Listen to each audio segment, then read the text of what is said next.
সিলেটে খোলা আকাশের নিচে কেমন আছেন তারা? পৌষ মাস পেরিয়ে আসছে মাঘ মাস।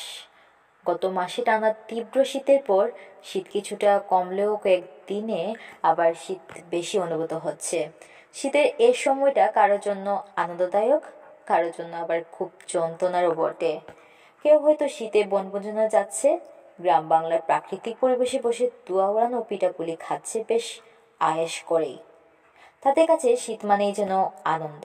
শীত এলে নানান রকমের পিঠার স্বাদ নিতে ব্যস্ত তারা। এত গেলে এক শ্রেণীর বিলাসবহুল মানুষের কথা। আমাদের সমাজে নিম্নবিত্তের সংখ্যাটাই একটু বেশি। শীত এলেই যেন তাদের দুর্ভাগ্যের সীমা থাকে না।